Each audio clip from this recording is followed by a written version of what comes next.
একজন গৃহিণীর পক্ষে সময়ের কাজ সবসময় সময়ে কমপ্লিট করা সম্ভব, তবে একজন মা হিসেবে সময়ের কাজ সবসময় সময়ের মধ্যে কমপ্লিট করা কিন্তু সম্ভব না। আজকের ভিডিওটা সম্পূর্ণ মাগরিবের পর থেকে শুরু করছি। আশা করি আপনাদের কাছে বরাবরের মতো বেশ ভালো লাগবে। আসসালামু আলাইকুম, আমি লিলি, বাংলাদেশি ব্লগার লিলিস ফ্যামিলিতে সবাইকে আরও একবার স্বাগত জানাই। কাছে কিংবা দূরে, দেশে বা দেশের বাহিরে যে যেখান থেকে দেখছেন, আশা করি সবাই ভালো আছেন, সুস্থ আছেন। শুকুর আলহামদুলিল্লাহ, আমরাও বেশ ভালো আছি।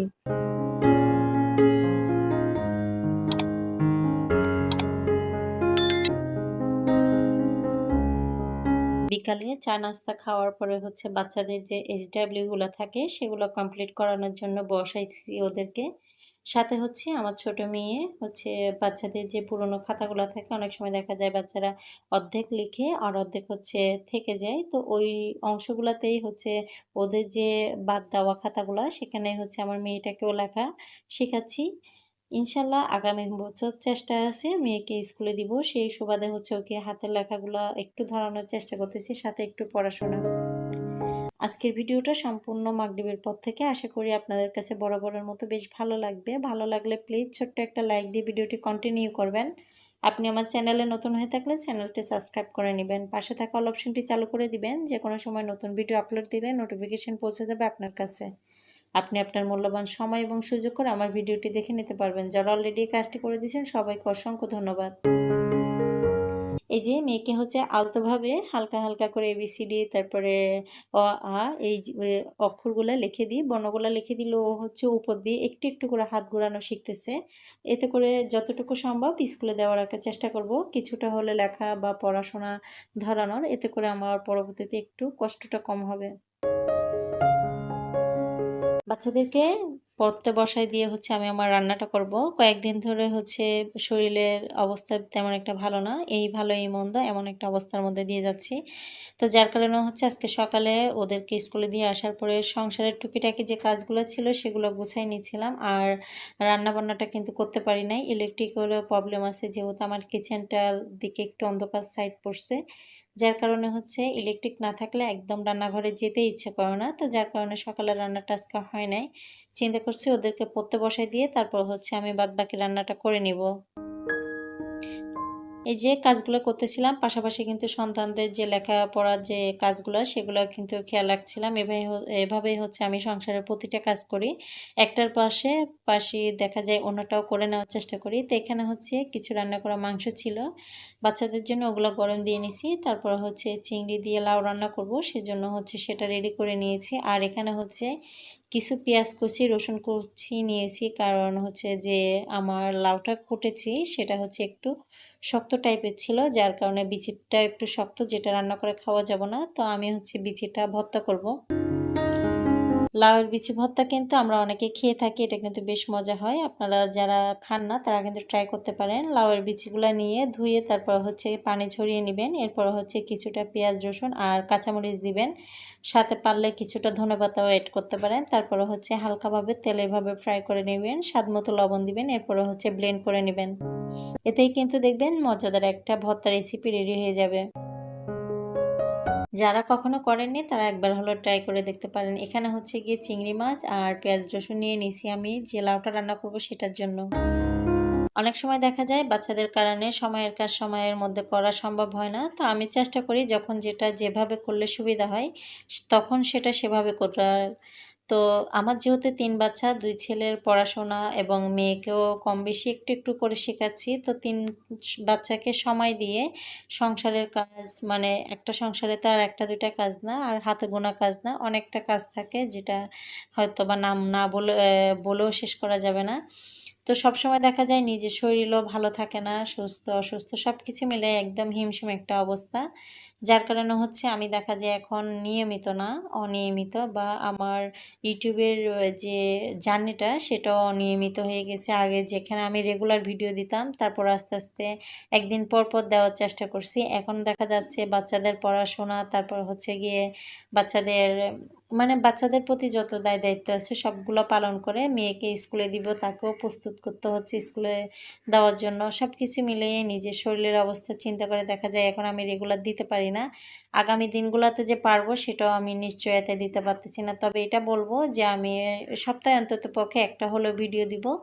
এর যদি আমি বেশি পারি 2টা 3টা এগুলো আপলোড করার চেষ্টা করব। তবে আমি ইউটিউব জার্নিটা চালু রাখবো যদি ভবিষ্যতে দেখা যাবে যখন বাচ্চারা বড় হয়ে যাবে বা 2-1 বছর গেলে ওদেরকে এক্সট্রা টিচার লাগবে, তখন হয়তো বা আমার সময় এভাবে দিতে হবে না, বা ওরা একটু বড় হবে বোঝার চেষ্টা করবে। তো তখন হচ্ছে গিয়ে কিছুটা হলেও সময় পাবো, সেই সুবাদে হচ্ছে তখন যদি চেষ্টা করব রেগুলার হওয়ার। তবে আমি ইউটিউবে যে জার্নিটা এটা হচ্ছে নিয়মিত না পারলেও সচল রাখার চেষ্টা করব। এই যে কালকে সকালে বাচ্চাদেরকে স্কুলে নিব, আজকে কিন্তু বিকালেই ওদের টিফিন কি দিব, তারপর পানির বোতল সব কিছু কিন্তু ধুয়ে পরিষ্কার করে রেডি করে রাখবো, সকালে যেন তাড়াহুড়া না হয়। কারণ সকালে আপনাদের ভাইয়ার লাঞ্চ, বাচ্চাদের টিফিন, বাচ্চাদেরকে রেডি করানো সব মিলে একদম ব্যস্ত একটা সময় যায়। এখানে হচ্ছে বাচ্চাদের রেইনকোটগুলো বাইর করা হয়েছিল, কারণ বেশ কিছুদিন ধরে খুব বৃষ্টি ছিল আর ইদানিং হচ্ছে বৃষ্টিটা একটু কমছে, যার কারণে হচ্ছে পরিষ্কার করে শুকাত দিছিলাম, একটু শুকাই গেছে। এখন হচ্ছে আবার প্যাকেট করে রেখে দিব, যদি প্রয়োজন হয় আবার বের করে নেব। বাইরে থাকলে দেখা যায় ধুলোবালি পড়ে, বাচ্চারাও দুষ্টুমি করে, টানাটানি করে, অনেক সময় দেখা যায় জিনিসগুলো নষ্ট করে ফেলে অকারণেই। তো যার কারণে হচ্ছে যখন যে জিনিসটা প্রয়োজন হয় না তখন হচ্ছে সেই জিনিসটা গুছিয়ে রাখার চেষ্টা করি, পরবর্তীতে যখন লাগবে তখন হচ্ছে বের করে নিব।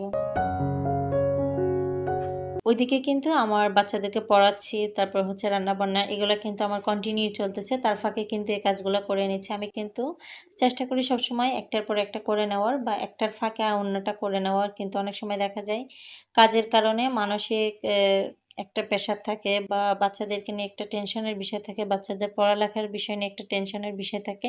সব কিছু মিলিয়ে অনেক সময় কিন্তু সময়ের কাজ সময়ের মধ্যে করতে পারি না। বিশেষ করে দেখা যায় আমরা গৃহিণীরা যতটা পারি, একজন মা হলে তখন কিন্তু এতটাও পারা যায় না। কারণ সবার আগে চিন্তা করতে হয় আমার বাচ্চার বিষয়টা, বাচ্চার সুবিধা অসুবিধা ভালো মন্দ সব কিছু মিলেই কিন্তু সবার আগে বাচ্চার গুরুত্বটাই বেশি দিতে হয়। তো সেই সময় দেখা যায় যে সব কিছু কিন্তু মেনটেন করা হয় না, যার কারণে হচ্ছে আমার ইউটিউব জার্নিটাও কিন্তু নিয়মিত হচ্ছে না। যাই হোক, সচল রাখার চেষ্টা করব, যদি ভবিষ্যতে পারি তখন হচ্ছে নিয়মিত হব। এখানে হচ্ছে রেইনকোটগুলা একের পর এক ভাঁজ করে গুছাই নিচ্ছিলাম, আর এমন অবস্থায় হচ্ছে আপনাদের ভাইয়া আসছে বাসায়। বাচ্চা এসে বলছিল যে বাবা আসছে, ওরা হচ্ছে দরজা খুলতে পারে এখন মোটামুটি। আমার বাচ্চারা যেহেতু একটু বড় হয়েছে নিজেরা দরজা খুলে দিয়েছে। আর ওর বাবা হচ্ছে বৃষ্টির কারণে বাচ্চাদের জন্য কিছু জুতা আনছে, সাথে আমার জন্য। কারণ দেখা যায় বাইরে বের হওয়ার সময় যে ক্যাচগুলো পরি, দেখা যায় বাচ্চাদের ক্যাচ, আমার ক্যাচ, মানে সবগুলো ভিজে গেলে শুকাতে অনেকটা সময় লাগে। তা এই জুতোগুলো হচ্ছে প্লাস্টিকের টাইপের, এগুলো কিন্তু বৃষ্টির পানিতে ভিজলে তেমন একটা অসুবিধা হয় না, খুব সহজে শুকাই যায়। তো আমার জন্য, মেয়ের জন্য, 2 ছেলের জন্য, সবার জন্যই হচ্ছে জুতা নিয়ে আসছিল, সেগুলাই হচ্ছে বাচ্চারা দেখাচ্ছিল। আবার ভিডিও শুরুতে আমি কিন্তু আপনাদেরকে 2-3টে ব্যাগ দেখাইছি, এগুলো হচ্ছে বাচ্চাদের নতুন ব্যাগ। আগের যে ব্যাগগুলো ছিল সেগুলোও কিন্তু নষ্ট হয়ে গেছে। তো গতকালকে হচ্ছে আপনাদের ভাইয়া 3 ছেলে মেয়ের জন্য নতুন 3টা ব্যাগ আনছিল, কারণ এই আগের ব্যাগগুলো এত বেশি ভালো পড়ে নাই, খুব অল্প দিনে নষ্ট হয়ে গেছে। দেখা যাচ্ছে যে ফিতাগুলো আছে, ফিতাগুলো ছিঁড়ে গেছে। তো সেই জন্য হচ্ছে আবার নতুন করে ব্যাগ নিয়ে আসছে, আর আজকে হচ্ছে গিয়ে জুতাগুলো নিয়ে আসছে। তো এখন বর্তমান সময়ে দেখা যায় যে জিনিসের খুবই দাম, ঊর্ধ্বমুখী যে দামটা, বিশেষ করে বাজারের, তো অবস্থা বেশি খারাপ। তারপরেও দেখা যায় যে জিনিসগুলো প্রয়োজন সেগুলো না নিলেই নয়, সেগুলো তো নিতেই হয়। তো এখানে হচ্ছে আমি সব কিছু গুছাই রাখার পরে হচ্ছে ভর্তাটা আমার কিন্তু ফ্রাই করে রেখে গেছিলাম, ঠান্ডা হয়ে গেছে। এখন হচ্ছে জাস্ট নিয়ে ব্লেন্ড করে নিব। ভিডিওর এই পর্যায়ে প্রিয় আপুদের উদ্দেশ্যে, প্রিয় ভিউয়ার্সদের উদ্দেশ্যে বলে দিতে চাই, ভিডিওতে যদি কোনো ভুল ত্রুটি হয়ে থাকে সবাই ক্ষমা সুন্দর দৃষ্টিতে দেখবেন। পড়ালেখা শেষ করে 3 ছেলে মেয়ে হচ্ছে খেলা করছিল, আর এই খেলার ছলেই কিন্তু দেখবেন বাচ্চারা কিন্তু বেশি দুষ্টামি করে। ওদেরকে খেলতে বসাই দিয়ে আমি হচ্ছে গিয়ে আমার কাজগুলো কমপ্লিট করে নেব। এখানে হচ্ছে ব্লেন্ডারটা অনেকটা ময়লা হয়ে গেছিলো, তো যেহেতু ভর্তাগুলো ব্লেন্ড করব আসলাম, তো হঠাৎ করেই মানে খেয়ালে আসছে যে ব্লেন্ডারটা বেশ ময়লা হয়েছে। 2-1 দিন আগে হচ্ছে গিয়ে ব্লেন্ড করার সময় কিছুটা পেঁয়াজ রসুন হচ্ছে ছিটকে গেছিলো, মানে যে ঢাকনাটা লুজ হয়ে হচ্ছে অনেক বেশি বাইরে পড়ে গেছিলো, যার কারণে হচ্ছে ব্লেন্ডারটা একদম অনেক বেশি ময়লা দেখাচ্ছিল। সেটা একটু পরিষ্কার করে নিয়েছি।